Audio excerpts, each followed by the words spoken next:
It's time to get your morning started with the news you need to know. News update.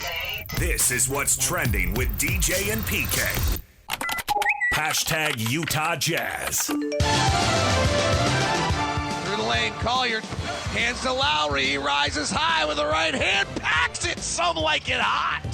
And Lowry marketing is that right now. Collier driving, bulldozes Furpy to the ground, lays it up and in, dominating inside, puts it through, and the Jazz are up 6. Scoops to Bailey, big steps through the rim, reverse side layup is good. How smooth are you, Ace Bailey? Oh my gosh! Some like it hot. Some like it when you play an awful team like the Indiana Pacers. I watch that game, as I always do, when they play. Honestly, maybe outside of Walker, that's the only guy I had ever heard of for the Pacers. Bunch of guys on the bench I had known. But the Jazz, they win 131-122. Freaking Isaiah Collier, my gosh. Stockton. Get out of the way to that other who? John who? Right? Man, I'm telling you, looks like Isaiah Collier took a vaccine that permits him from not getting turnovers. Oh, I get the reference. I see where you're going with that. 22 assists to 2 turnovers. Oh, Majerus used to talk to me about how he wanted a 2-to-1 ratio in assist to turnovers out of guys like Andre Miller. 22-2. Holy freak. Yeah, Jazz. A fine night. I knew they were going to win because Indiana is really bad. But that's not the story of the day, is it? And that's Riley R. Jensen. You heard his voice there. He's going to do some work for us today. The Jazz with the trade. Oh, my gosh.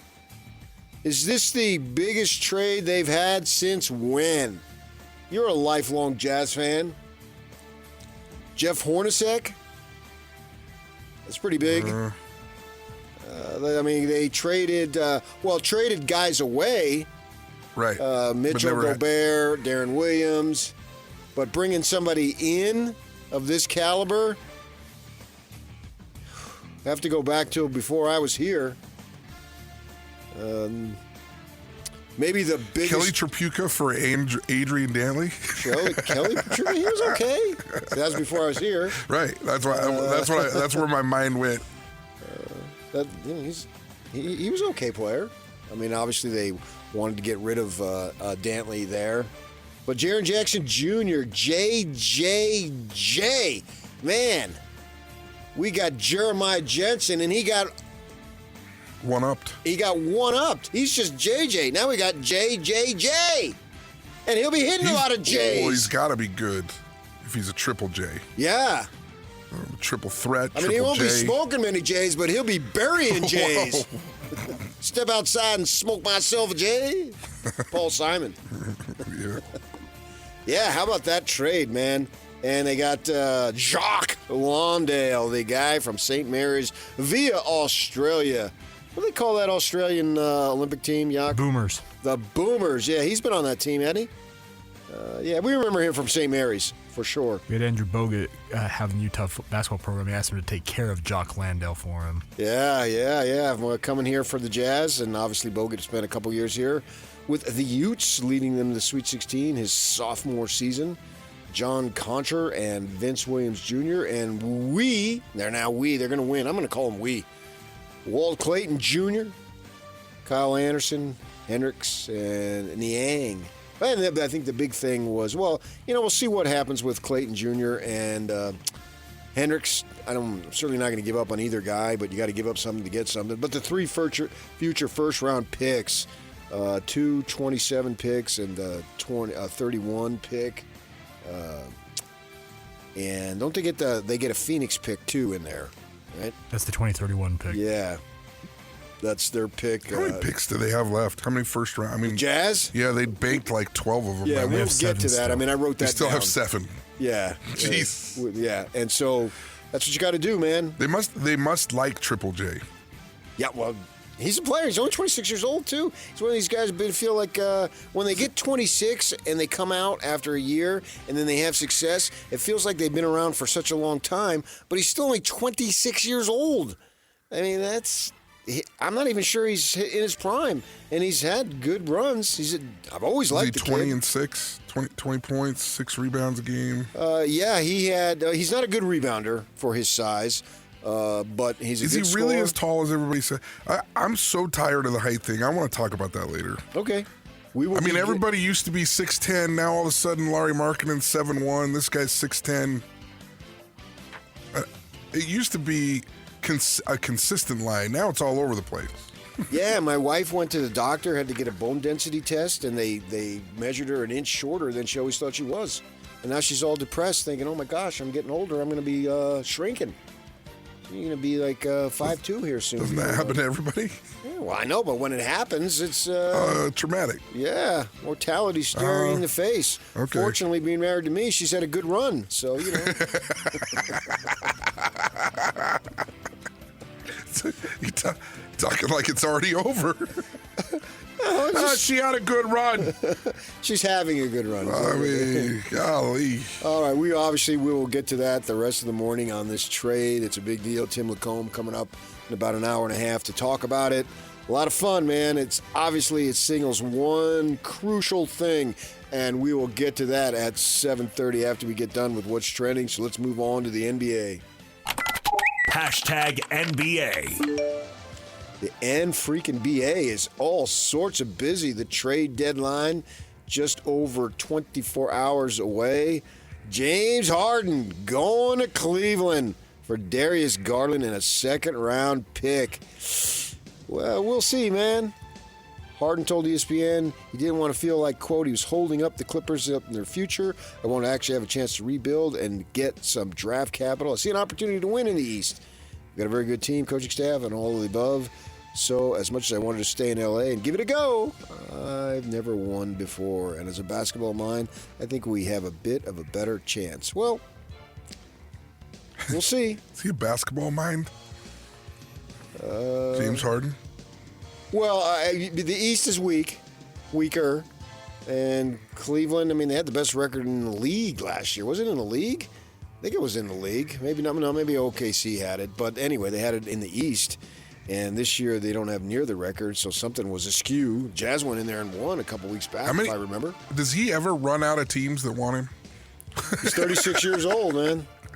He's made a boatload of money. And I know. And, you would think that a guy like this that has bounced to so many teams that eventually you're like, yeah, we're not interested. But it seems like... A player of his caliber seems like he shouldn't be on as many teams as he has been on. Correct. I will buy that 100%. But... away you go, and now he's with Cleveland with our guy Donovan Mitchell, so we'll see what happens. I heard he's a glue guy. I heard he's a really, really good teammate. Mitchell or Harden? James Harden. Well, he's got to have the ball. Mitchell's got to have the ball, and it seems like Garland. I think he's going to be great for them. You're being sarcastic. What are you, an expert in sarcasm? Don't answer that. May have dabbled in that a time or two. I mean, he's a real glue guy, rolls up his sleeves. My sister got me this patch, and my sisters are way older than me, and it says "Smart Bleep White Boy."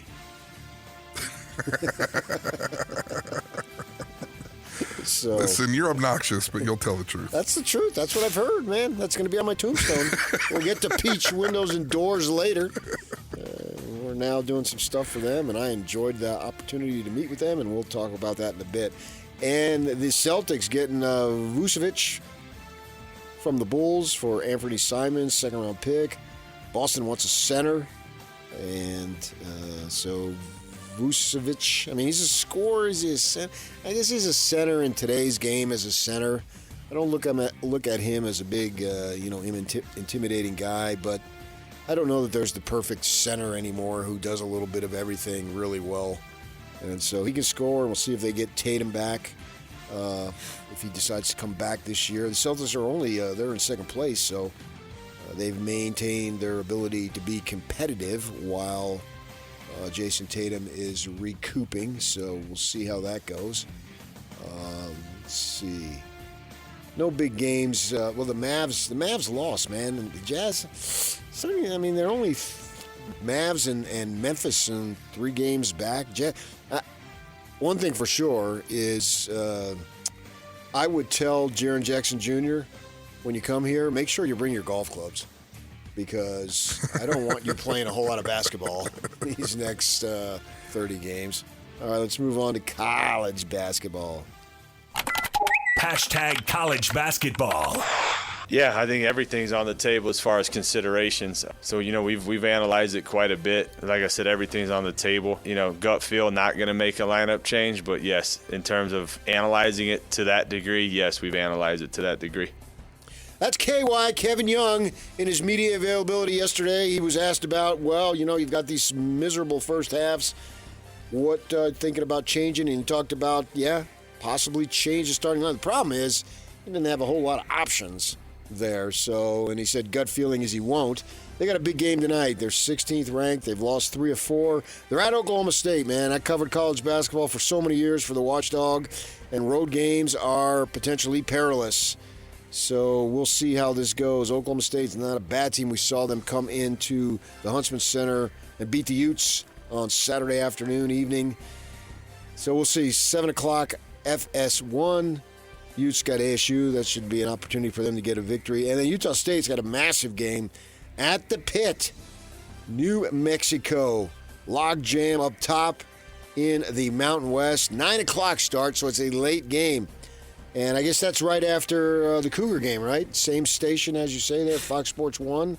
Yeah, so it's a late night for basketball. It's a big game for the Aggies, as I say. You're an Aggie, Riley R. Jensen. You feeling confident?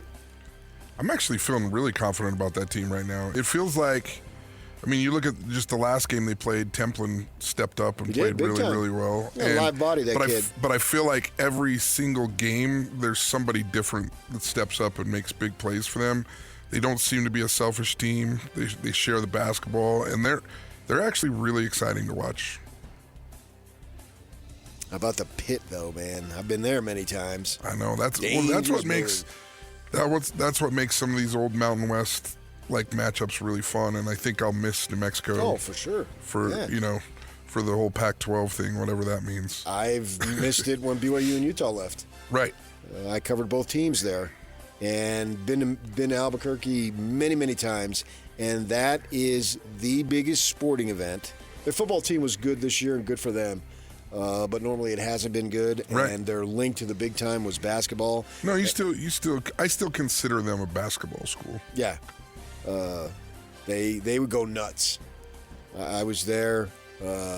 They would meet recruits coming past security to interview them for basketball. Just recruits, not commits. Just coming in for a visit. And like Sunday night, how they do the sports shows. 3 stations did Lobo basketball for a half hour on Sunday night during the season. Yeah, because there was big Monday games, and so I'd be there for Sunday, and I'd be sitting in the hotel watching. So New Mexico basketball is the biggest thing. Was Reggie Theus the coach there, or was he at New Mexico State? New Mexico State. Oh, was it New Mexico State? Yeah. I just remember some funny posters that were hung up behind the basketball standard when Reggie Theus came in. Dave Bliss, who got himself in all sorts of trouble. Fran Fraschilla. They got a whole slew of guys because Patino's son there, and Steve Alford committed to a 10-year contract, and then never coached a day. Went to UCLA. Did he never go coach a day? Well, he was there, and then they had some success. I think they won here. I think it was in the Delta Center, and so they had a good run. Maybe did they make the Sweet 16? They won at least a game, if not 2. And so then they got all fired up. He signs he commits to a 10-year deal, and then a week or 2 later, he's over in Westwood there coaching the Bruins. Now he's obviously in Nevada. So college basketball tonight. The Utah State game begins radio-wise 8:30 at 1280 on 1280 a.m. Scotty G will have the call as he heads down to Albuquerque. So college basketball taking center stage tonight. Okay, there's a thing called the NFL we got to talk about. Hashtag NFL. NFLPA, that's the Players Association, said the players in the league, quote, have no appetite for a regular season 18th game. And it looks like the league will push to add another game to the regular season in the near future. I agree. Do we need 18 games? I don't know. That just seems too much. What's the point? And so many times, it doesn't matter if you play 10 games, if it's 20 games. That last game, what does it mean? Yeah. I mean, I'll tell you what it means. I know it means money. Yeah, that's it. But, isn't it enough? These guys, San Francisco, you still use them as kind of a quasi-local team, man. They're having guys drop left and right. Yeah, but that's because they're next to the electricity I plant. know that. Let's say that. That's crazy. You know what's funny about that? They didn't. The players have been joking about it for years, like years, and then they actually came out with some study recently that said that it might have something to do with it. But they just would joke around, and then I think that's what brought the attention to it. Well, the Philadelphia Phillies. This is a sad story.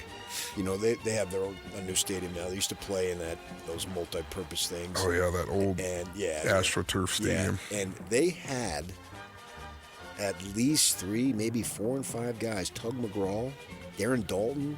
That died of cancer? Brain cancer. What's the correlation? They all played there. Well, I know, but just the stadium? You got me, man. Staph infection from the turf? What? You got me. You got me. That's crazy. Didn't St. George have some issue with that? And they have something down there that they were talking about, that they did something in the desert? Radioactive stuff or something? Am I up in the night on that one? It wouldn't surprise me. Go. When my brother played at Snow College, they had a turf that was in there. And they had something like 1,000% incidences of staph infection. And they had to figure out what to do about that for a minute. Yeah. So it was crazy. all I know is a bunch of guys they would slide on the turf and then guys in their 50s, ex-ball players, including Tug McGraw, who we all know is the father of Tim McGraw. But I knew him as the Sprite commercial guy. Well, if you didn't know Tug, he was a relief pitcher for the Mets and Phils. And I think when the Phils won the World Series back in 81, 82, somewhere in there. And he's like one of my earliest baseball memories, to be honest with you. And his son, Tim McGraw, I think it was an out-of-wedlock thing. They didn't connect till later, but yeah. Nevertheless, they did make a connection. And Tim McGraw is a country music superstar. And wrote a song about him. Yeah, and what was that song? It was, I went 2.7 seconds on a bull named Fu Manchu. Oh, yeah. I went skydiving. There you go. Rocky Mountain climbing. It's a good song. That was his dad. 2.7 on a bull named Fu Manchu. Yeah, I know that tune. Yep. So we'll see about that. And live like you were dying. That's what it was. Yeah. Former KC Chiefs OC Matt Nagy has joined John Harbaugh's staff with the Giants as their new OC, so he will be coordinating Jackson Dart. You're a Jackson Dart guy. I do like him. Tell me, how does Shedeur Sanders make the Pro Bowl and Jackson Dart didn't? That's what they call a head scratcher. Is part of that equation like fans votes? Or is it just... I don't know. I didn't pay attention. I mean, do you care about, who's, a Pro Bowler anymore? Not anymore, no. I used to. I used to, too. It used to be an all-star in baseball yeah. and an NBA all-star. And now it's I don't... No. It's like... I mean, they do it. Guys who are in the Super Bowl are ineligible. Right. So that's ridiculous. They're trying and then there'll be some guy that can't play in it, so then there's 3 different alternates that end up making the team, and they all get credit for being all pro. Yeah. And I'm like, okay, so were you all pro or not? Yeah, it doesn't hold the weight that it used to. Falcons president Matt Ryan, he's not committing either way to Michael Penix Jr. As let's see, he's recovering. Penix is from a torn ACL, and my gosh, obviously that timeline is 9 to 12 months, and he's had multiples of those. That kid has not been able to stay healthy. He stayed healthy for a year or so in college, and that helped him. Well, and then the year he was the backup. He didn't play. Yeah, so We will have Ian Furness. He'll be joining us at 9 o'clock. He's the longtime Salt Lake radio personality, now in Seattle, and obviously Seattle is in the Super Bowl. So we'll talk to him about that coming up. All right, college football's up. Hashtag college football. They're moving off New Year's Eve, man. That's sweet. So that it just allows me to go disco dancing even longer. They don't want to, that's a Thursday, and I think it's going to be NFL games that night. So they're going to play, what is that? Is that the quarters? Yeah, the quarters will be on Wednesday, December 30th. Fiesta Bowl and a triple header. Then following on Friday, January 1st. You'd have the Cotton Bowl, Peach Bowl, Rose Bowl, and then the semis would be 2 weeks later with the Orange Bowl and Sugar Bowl hosting those games. So I guess the question is, where will BYU be playing on the night before New Year's Eve? Right? Right. They're going this year. For sure. Yeah. Done deal. Fact. I can see it now. I will say this. What will you say? That's the job. You got to say something. They did a pretty good job of keeping their own players. They really did. I think that's the best recruiting that BYU did this year, was the fact that they kept so many of their good players. You know why they did that, don't you? Why? Why they want to add the 18th game in the NFL. What'd you just tell me? Oh, money. Ah, the root of all joy. Money. I'm not going anywhere with that. I know where you're trying to suck me into. Mark it down now. The quarterfinals. BYU versus Michigan. You're the biggest BYU homer. Michigan's going to be playing that team out west. You love BYU. That team out west. With all those ex-BYU guys on the staff. That's the best thing that happened with Whittingham leaving at Utah. They got rid of all those BYU guys. Wow. Team out west. All right, I would love to see that. That would actually be or great. Utah, for that matter. That I would don't be care. fantastic. Get either one of them. Get both of them in. All right, let's move on to golf. Hashtag golf. Golf. The world ranking will award world ranking points at top 10 finishers in live golf events for the first time this season. The OWGR, what the heck's that? Official World Golf Ranking governing board announced it yesterday. The winner of this week's live golf event in Saudi Arabia is projected to earn about 23 world ranking points, which is less than half of what the PGA Tour full field events receive. Second place will get 13.4. Not 13? 13.4. The math ain't mathin'. Okay, well, they're going to have some acknowledgement, but the live golf is like spring training to me. Late in March. You start playing your players longer, not one at bat and then get out of there. You let them play to the seventh inning or something, but it doesn't really count. It doesn't. It's you're playing baseball. People are paying to go see it, but nobody's really keeping score. Yeah. I mean, they keep score, but there's no standings that matter. That's the way I view live golf. So my tournament starts tomorrow. The waste management. They ought to call it the wasted management, since so many people get blitzed there and think that's the opportunity to just get rip-roaring drunk. Some of the stuff I've seen has been there gross, and it gets in the way of golf. All right, let's move on to hockey. Hashtag NHL. Here it is tonight. The Mammoth are at home. The Red Wings. Puck drop, 7 p.m. Coverage right here in the KSL Sports Zone will begin at 6 p.m. with Hockey Night in America. And this is the last week, the last opportunity, last game, I should say, to see them for 3 weeks because of the Olympics. They literally don't have another game until 3 weeks from tonight, as they got 4 guys on the roster who are going to play in the Olympics. Clayton Keller on the U.S. team. The other guys are spread out for their various countries. So the Mammoth 29, 23, and 4. They're holding on to that wild card, and Detroit coming to town. Opportunity to go into the break with some momentum. If they win, they will go in with a 2-game winning streak, and They did have the 2 losses, but before that, they had a good homestand. Well, they go 6-1 in that homestand, Yak? That they went, yeah.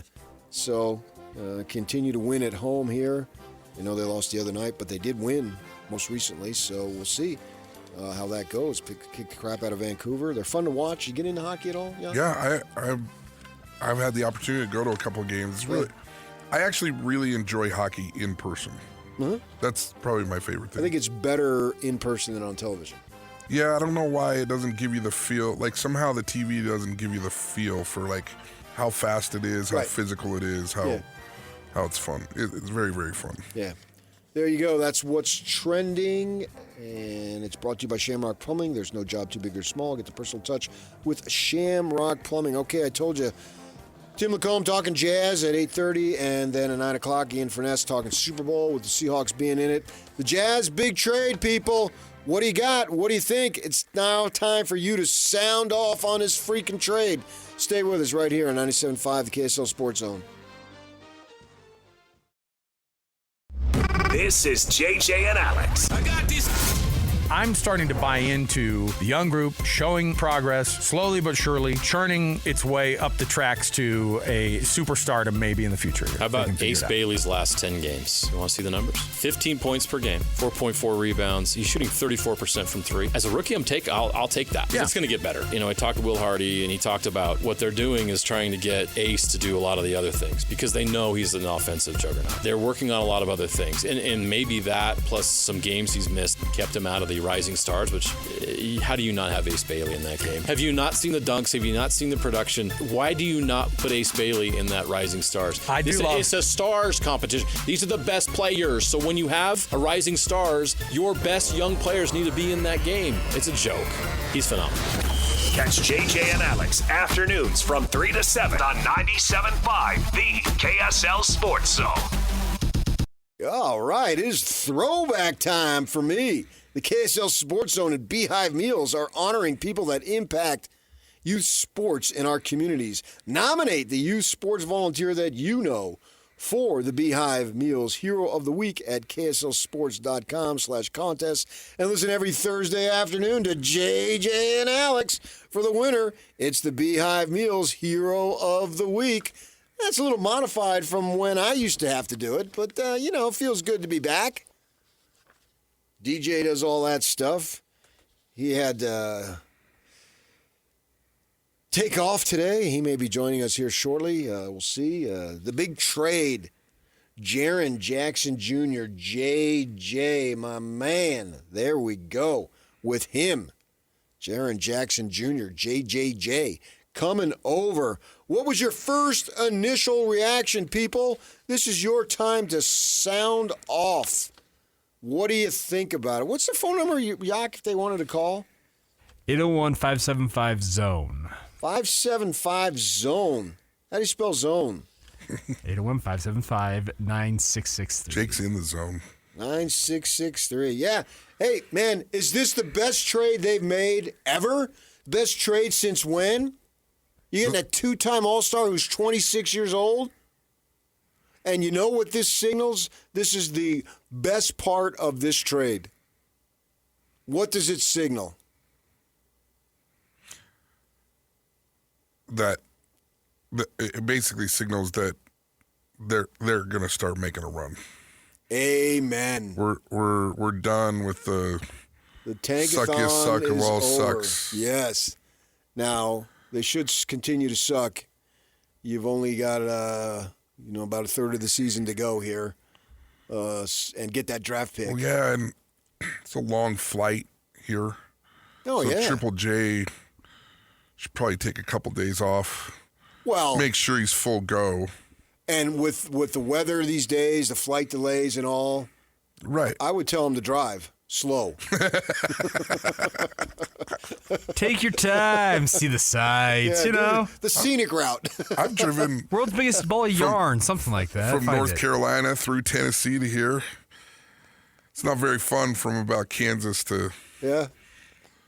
Yeah, I made from Jersey to Phoenix before we actually moved, and even after. I made that probably 5-6 times. Oof. One of which was on a bus, a Greyhound. Brutal. Yeah. My older sister, she moved out, and so she moved out with her husband. And none of us liked him. Fortunately, she got rid of him. And it was he and I in the U-Haul, and my mother and my sister in the car behind us, right? And there was no Walkman, no nothing. Me and my ex-brother-in-law. Talking to the guy that everybody hated. No, I didn't say a word. You didn't say one word. He didn't like sports. And I'm 12 years old. I don't care about anything else. Oh, you were 12. Years old. Yeah. You were 12. Yeah. What are you going to talk about? No, yeah. I want to talk about the Mets, Yankees, the Giants, the Jets, the Knicks. Anything. Nothing. Like, I had zero in common with him. Did he try to talk to you? He just couldn't talk my language. Right. I didn't care about cars. And even, I'm a one-track dude, man. I mean, when as I got a little older, I can talk about chicks a little bit, but. I'm sure Jackie loves that. And so. When you call her a chick. There's one thing. Chick. There's one thing I know is how to treat a woman. Right? Don't you forget that. Women will tell you that. Listen, don't. I'm really tired this morning. I don't want to be woken up to that. Right. Well, that's because you are woken up. Oh, you're right. I understand you. I know you do. So. Thank goodness you're forgiving of my views. Very forgiving. I'm a very humble, forgiving person. Always been. So, yeah, take Jaren Jackson. I don't want to see him on the floor that much, actually. They've got plenty of time next year because I want him to get that pick because, if lottery balls fall their way and they get a top 3 pick, oh, my goodness. I honestly feel this year if you get a top 5 pick, you're... Okay, you got me really there. Really good spot. I think that's a point taken. And 2, you can bring that kid in, particularly if he's a big man, and you can bring him along slow. Now I'm thinking, man, if I was all about DeBonsa and Boozer, maybe not as much Peterson, but Peterson watching him, I watched him play the last 2 full games out of Kansas, obviously in that first half against the Cougs, and then the other night, 2 massive threes on the road against Tech. Place is packed, and he just fearless and just looked so smooth.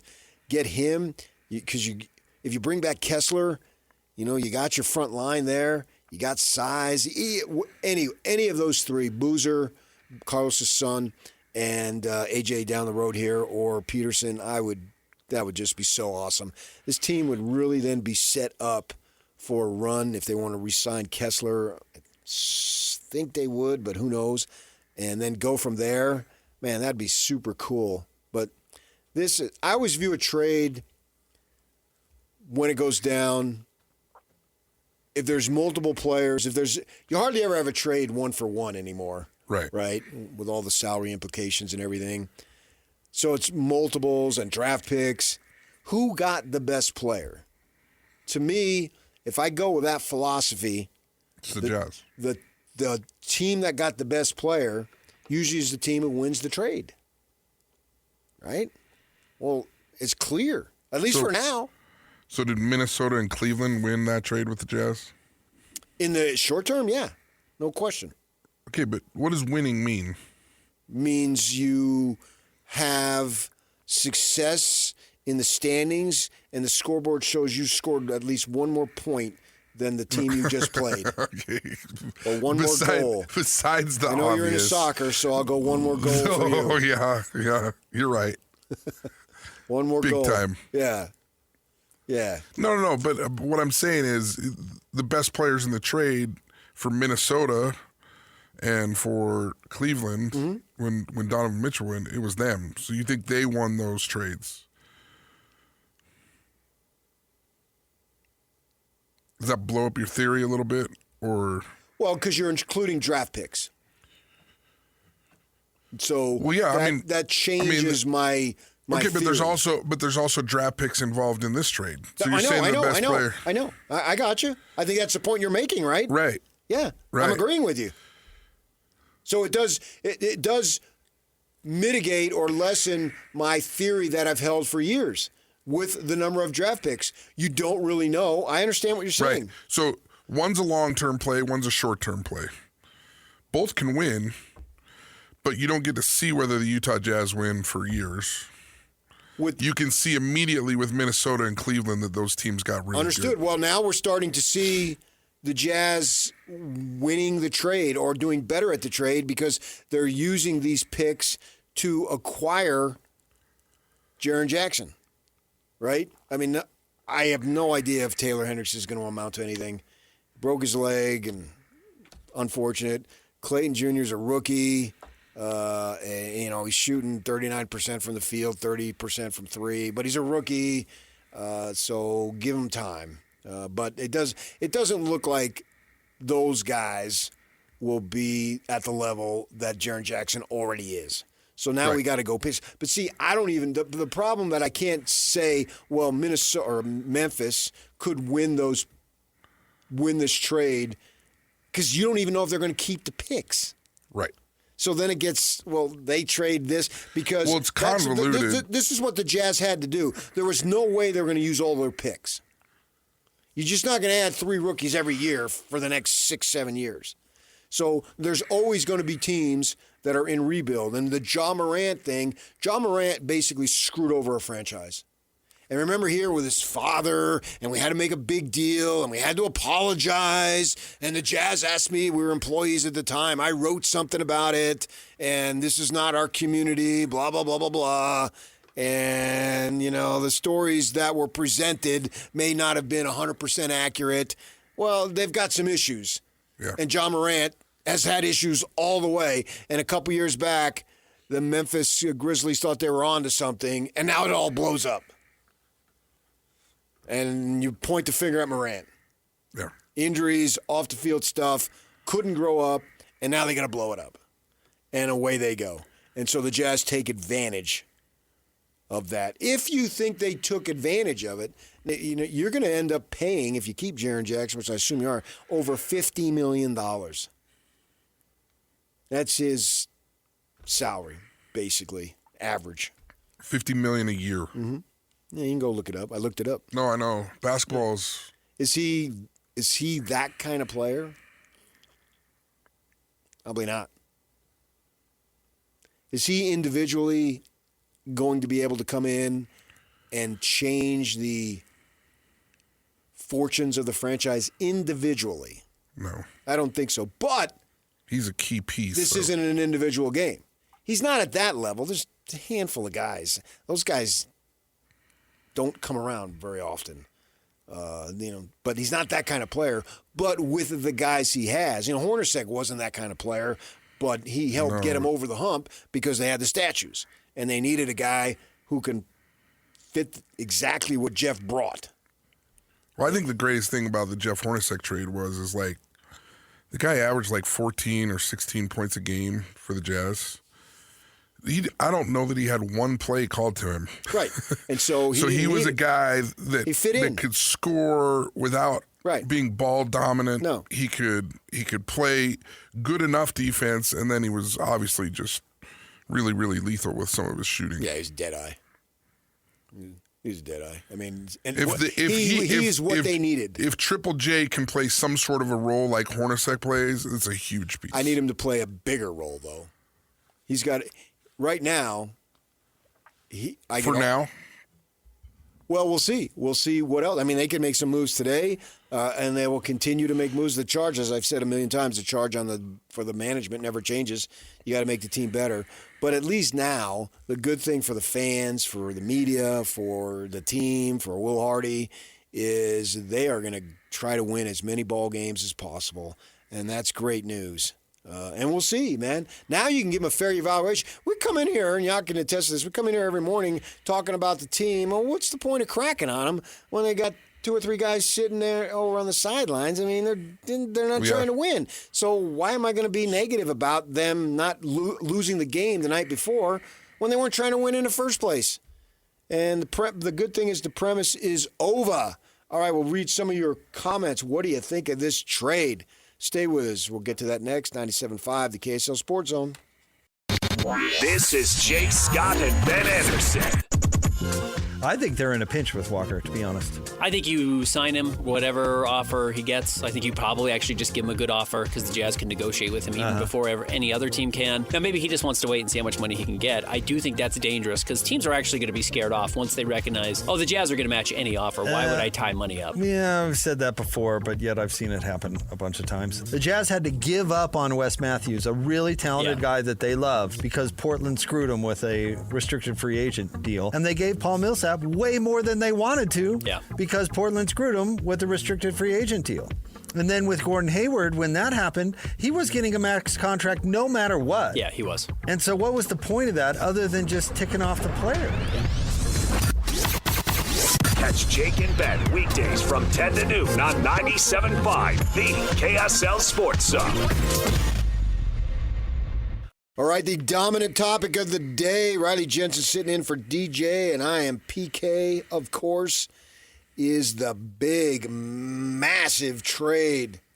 If you want to sound off, 575-9663, 575-ZONE. I also have the open mic feature, The PK. open mic, what do? You go on to KSLSports.com, and you can click something, and called away you the go? Cullen feature. Right down at the bottom of the app, you tap it, you can record about 30 to 40 seconds of audio, whatever your take is, and we can play it on air. Yeah, this is your team, I'm man. going to start doing that.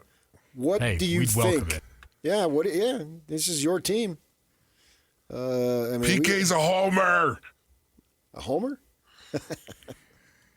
Well, man, I want him to win. No doubt about it. I don't have any problem being called on. No, I was saying what I was going to call in and say. I know. I got you. Yeah. I don't have any problem being thought of as somebody who wants to see all the locals win.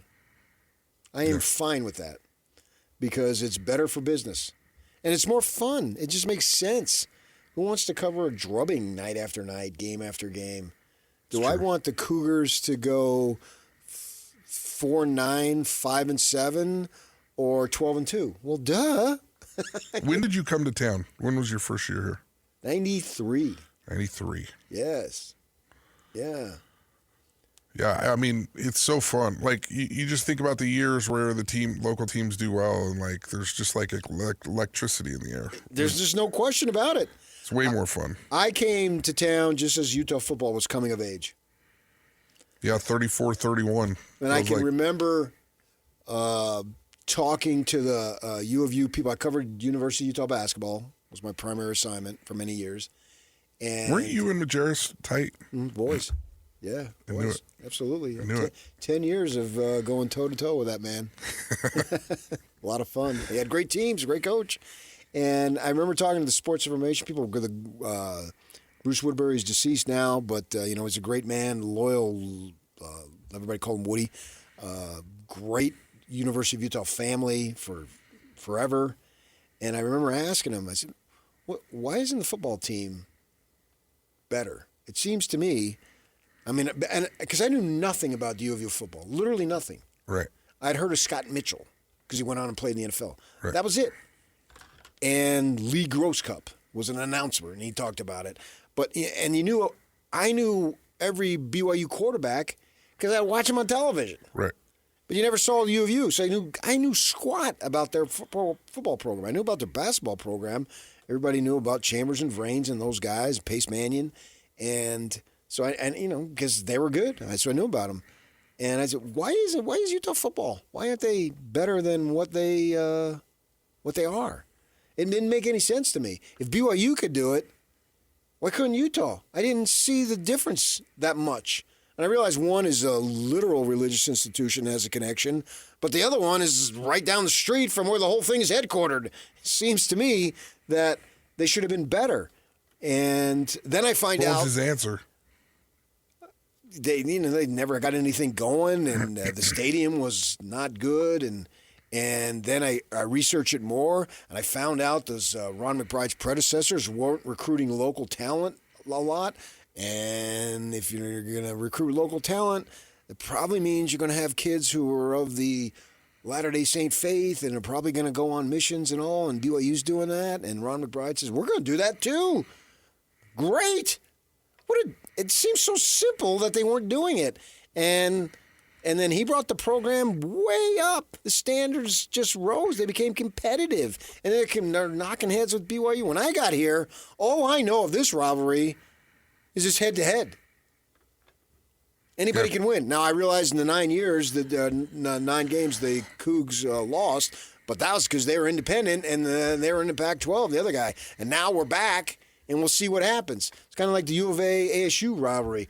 One team wins 2 out of 3 or 2 in a row, and then the other team. They just go back and forth the whole time. I actually like that. Well, yeah, that's a real rivalry. That's fun. You don't know what's going to happen. So that team got going, and they're a really good football program now. Man, you've been spitting facts all day. I wish people could be here in between. Oh, when you were too. just absolutely like. In between what? In between during the commercial break. I wish they could be listening to you like just tell me how the world is. The world? I actually learned a lot this morning. World screwed up. That's all I know about it. Well, I know, but you told me why. Yeah, my ignorant opinions on the world. No. You were spitting facts, and you're spitting facts here. This is why I like to come on your show. So we got, I'm obnoxious, but I tell the truth. It's true. That's very true. A client told me that. So here we are. I want them all to win. And now the Jazz, the Utes have been winning, and it's been fun. You realize I went with the Utes. I went to the Fiesta Bowl. I went to the Final Four. I went to the Fiesta Bowl. These are all things I covered. I didn't go as a fan. Sugar Bowl. 2 Rose Bowls. 4 conference title games. Well, don't forget Utah Jazz championships.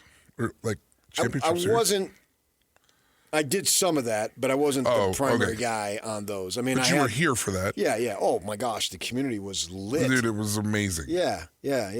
I would love to see that for the community. I always said at that time, I didn't really care if the players won. I wanted to see the Jazz win the title for 3 reasons. 1, Larry Miller, to see him just bawl like a baby out of happiness. Right. It would have been so cool. That's true. 2, Jerry Sloan, because he was the ultimate competitor. My father used to tell me about Jerry Sloan when I was a kid. I was a little too young to watch him play, but my father told me about him because I was a big baseball guy. My father was actually a big basketball guy. That was his favorite sport. Gotcha. And the 3 for the fans. Yeah. When they were playing the Bulls, those are the 3 reasons I wanted the Jazz to win. For Larry Miller, for Jerry Sloan, and for the community, the great, passionate, loyal fans. And it's sort of the same thing now. Now they had the radio all these years. I want to see it because it makes for better business. And it's fun. It's just so much more fun. And I think that's the thing that signals it is fun. The acquisition of Jaren Jackson. And the whole community, when those things happen, get just really energized and enthused. And yeah. I mean, I remember stupid things like Jim Rome coming to town. Jim Rome. Remember, back in the day, he was calling John Stockton the pasty gangsta. And, if he came for a tour stop or whatever, you were just like, oh my gosh, this is so cool. My claim to fame is I subbed for Jim Rome multiple times. I remember when you and DJ. That's because he knew him in college. It had nothing to do with me. All right, I asked you what's your response. We'll get to that. I'm going to read one. Aaron, love it. 2-time All-Star, Defensive Player of the Year, 19 points a game. Give him a half season of training and training camp with Hardy, and he will be back to his defensive dominance, adding 15 points per game behind Markkanen and Keontae. Ooh, we'll get to that. I may have a disagreement with that. Stay with us. Continue to talk about our guy, Jaren Jackson Jr., right here on 97.5, the KSL Sports Zone.